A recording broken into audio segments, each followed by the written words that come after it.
Banning straw burning for 20 years, CCP acknowledges aggravating agricultural pests and diseases. Free houses offered in Shanghai and Guangzhou, public says. No hope for the housing market. CCP won't relinquish control of China's economy to save it. UK announces major immigration reform. Chinese community may be significantly affected. It's all covered in today's China Truths. Banning straw burning for 20 years, CCP acknowledges aggravating agricultural pests and diseases. For over 20 years, the CCP's policy of banning straw burning has led to increased crop diseases and pests in China, as well as an increase in the use of fertilizers and pesticides, causing widespread public dissatisfaction. Recently, regions like Zhejiang, Guangxi, and Hunan seem to be gradually relaxing this policy. According to the Zhejiang Provincial Government website, the Zhejiang Provincial Department of Agriculture and Rural Affairs recently mentioned in response to suggestions from Provincial People's Congress representatives that the occurrence of rice bacterial leaf blight in Zhejiang has been increasing in recent years, with the affected area growing annually. In 2022, the province reported 251,700 acres of affected crops, and the straw burning ban is one of the reasons for the increase in diseases and pests. The department stated that the straw burning ban in Zhejiang has impacted the control of crop diseases, pests, and weeds, leading to more severe damage from diseases like rice bacterial leaf blight and an increase in the use of fertilizers and pesticides. In May this year, Zhejiang province allowed conditional field burning of straw in affected rice fields. Additionally, provinces like Guangxi, Hunan, and Yunnan issued documents proposing conditional field burning and also acknowledged that lifting the straw burning ban is due to disease and pest issues. This news has sparked widespread attention and debate online. Some netizens commented, farmers have improved the soil by burning straw for thousands of years without such severe air pollution. Now, after several years of the ban, smog and air pollution have worsened. On December 5, the paper published a commentary stating that in March this year, a rice farmer in Chaohu expressed his willingness to pay a 2,000 renminbi fine to burn straw. For farmers, burning straw can reduce wild rice, weeds, and diseases, and the ash contains rich potassium. In recent years, the CCP's enforced straw burning ban has been widely criticized. The policy was implemented in 1999, when the State Environmental Protection Administration, Ministry of Agriculture, Ministry of Finance, and other departments jointly issued a notice on straw burning ban and comprehensive utilization management measures, requiring provinces and cities to ban straw burning to protect the ecological environment and widely publicize the policy in towns and villages. Local governments actively complied, setting up no burning slogans and imposing fines or even detention on people who burn straw. In September this year, a 92-year-old man in Hanzhong City, Shanghai province, was fined 100 renminbi and publicly shamed in a village WeChat group by the local government for burning straw in his field. Following public pressure, the local government recently issued an apology.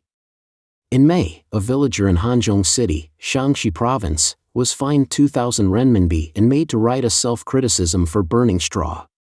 To enforce the straw burning ban, local governments have invested significant resources. Official media reports state that over the past 2 years, Hebei province organized nearly 80,000 township officials and over 600,000 village officials to participate in the straw burning ban campaign. Handan City established over 1,700 no-burning smart shelters in key townships and villages for 24-hour monitoring. Free houses offered in Shanghai and Guangzhou, public says. No hope for the housing market. A few days ago, a buy a house, get the down payment free advertisement from a homeowner in Shanghai's Baoshan district went viral online.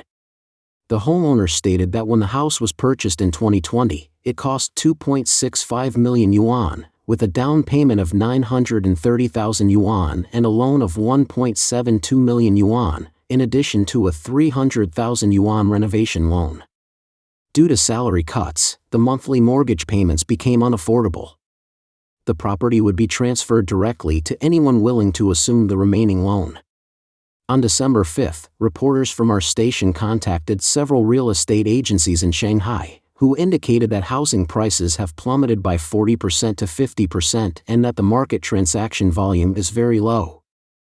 A worker from a real estate agency in Baoshan district, Shanghai said, "Now the transaction volume of houses is very low, and the housing prices in Shanghai have fallen sharply. The lower the prices, the less the transactions." A worker from another real estate company in Shanghai stated, "Now the housing prices have dropped a lot and are still falling.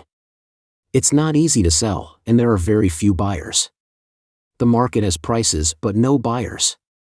Not only in Shanghai, the whole market is falling. In early November, a homeowner in Guangzhou's Songhua district, at Country Garden Lishan Mansion, also posted an advertisement willing to give away a house for free.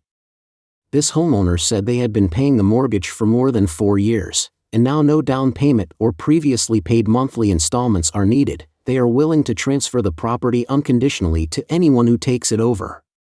A worker from a real estate agency in Guangzhou commented, "Now very few people are buying houses.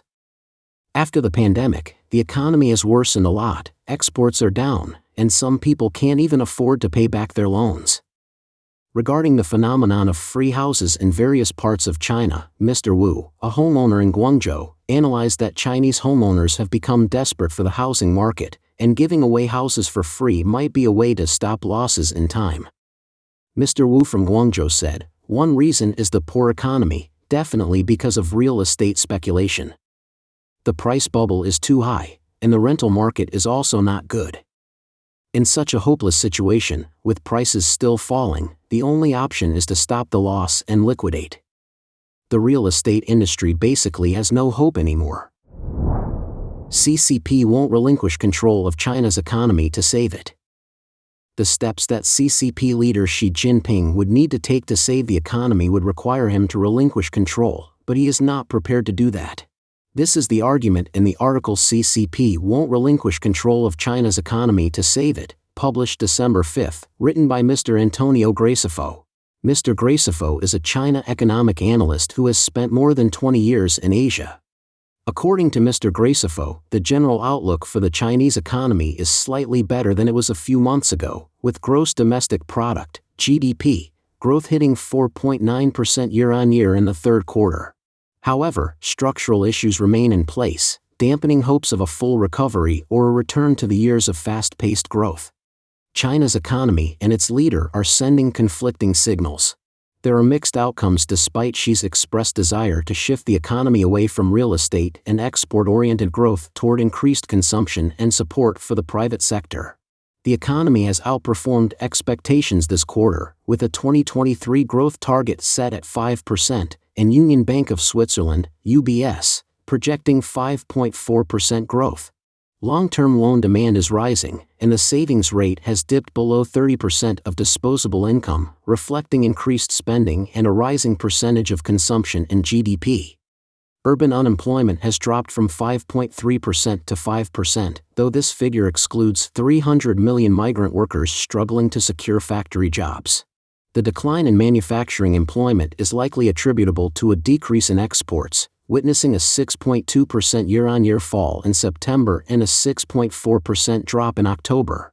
Despite a 0.73 percentage point interest rate cut by the central bank to stimulate home purchases, property sales remain sluggish, experiencing a 21% decline in floor space sold in September compared to the previous year.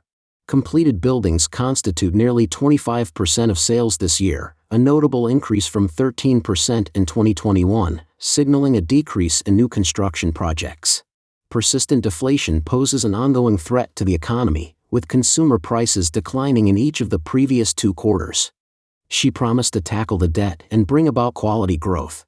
However, local government debt continues to be a significant weak point in China's economic outlook. To avoid defaults, Beijing is now allowing local governments to issue refinancing bonds to cover late payments to suppliers and replace the local government financing vehicles with lower-cost debt. This does not solve the problem. It just increases the debt, which will come due at some point in the future. Industrial profits increased by 2.7% from a year ago, but the growth rate slowed notably in October compared to September, contributing to deflationary pressures on prices. Factory gate prices, a key deflation indicator, fell by 2.6% in October. In the initial 3 quarters of the year, state-owned enterprises witnessed a 9.9% profit decline, while private sector firms experienced a 1.9% drop. She said he would take steps to promote private enterprise. So far, however, he seems to favor state-owned firms, which, judging by their lower profitability, appears to be a mistake. In an attempt to stimulate the economy, Beijing issued $141 billion of bonds in the fourth quarter to finance infrastructure spending. As a result, the budget deficit rose to 3.8% of GDP, a record high. To attract foreign investment, Beijing has been designated as the capital city, where policy measures are being undertaken, which, according to Vice Minister of Commerce Ling Ji, are meant to align with international high-standard economic and trade rules. New measures include raising the cap on foreign investment in critical sectors like telecom, healthcare, and medical. Beijing aims to foster market-based collaboration among financial institutions, venture capital, and equity investment firms in the financial sector. Under the new rules, qualified overseas individuals can now offer financial consultation services for securities and trade investment. However, Beijing has given no indication that the new counter-espionage law is to be repealed. Under it, several consulting and due diligence firms have been raided. On top of this, employers in China are having trouble attracting foreign employees and experts because the visa process has become challenging for workers from most countries. Party-state capitalism. In the book The State and Capitalism in China, Margaret Pearson, a professor at the University of Maryland, refers to the Chinese economic system as party-state capitalism. Under Xi's leadership, the regime has steadily increased its control over the private sector. The social credit score system is one example of governmental intrusion in the private sector. The companies with the highest scores are those with executives serving as high-level CCP officials. Companies also host party committees, which channel information about the company or its industry to regulators. So, while Xi claims to want to encourage private companies, he is increasing state controls. One of Xi's goals is to promote China's technological development, but his extensive anti-corruption campaign, paired with a stringent approach toward technology companies, has profoundly altered China's digital economy. Vocal tech entrepreneurs have gone missing, and numerous founders and business leaders in the tech sector have stepped down. Alibaba is currently undergoing a restructuring, splitting into multiple entities, and Tencent has divested substantial assets worth tens of billions of dollars. Beijing's Golden Share initiative strategically places the CCP on the boards of directors of key Chinese internet companies, providing the regime with enhanced capabilities for surveillance and censorship. This obvious link between the CCP and private companies challenges the illusion of China being a free market and is discouraging foreign investors. As a result, foreign direct investment in China declined 9.4% year-on-year in the first 10 months of the year. The recovery is still slow and uncertain, leading the International Monetary Fund to believe that China's prices will continue to fall. Most of China's economic problems would work themselves out in a free market economy, but they persist in a Xi market economy. UK announces major immigration reform, Chinese community may be significantly affected. The UK government announced on Monday, December 4, that it is undertaking significant reforms to its immigration policy, employing multiple strategies to reduce the number of legal immigrants. This is set to be the strictest immigration policy in UK history. The UK Home Secretary James Cleverly announced in the UK Parliament on Monday that the government will tighten legal immigration policies through various measures, such as increasing the salary threshold for foreign workers' visas, abolishing the rights for student dependents, accompanying family members, and increasing healthcare fees for immigrants. UK Home Secretary James Cleverly, "We will stop immigration that lowers the wages of British workers. Starting from next spring, we will increase the income threshold for skilled workers by a third, to £38,700. Simultaneously, foreign nursing workers can no longer bring their families with them when entering the country, but doctors and nurses in the UK healthcare system are not affected." Cleverly pointed out that there had been cases of abuse of medical care visas in the past. Data shows that in the year up to September this year, over 140,000 people entered the UK with their families through nursing visas, accounting for nearly 2/3 of all work visas. Another change is the cancellation of dependent visas for foreign students, which will affect Chinese students. In the past few years, apart from the USA, the UK has been the most popular country for Chinese students. However, postgraduate students and those engaged in basic research subjects are not affected. According to the latest data from the UK's Office for National Statistics, last year, 135,788 visas were issued to family members of foreign students, nearly 9 times the number in 2019.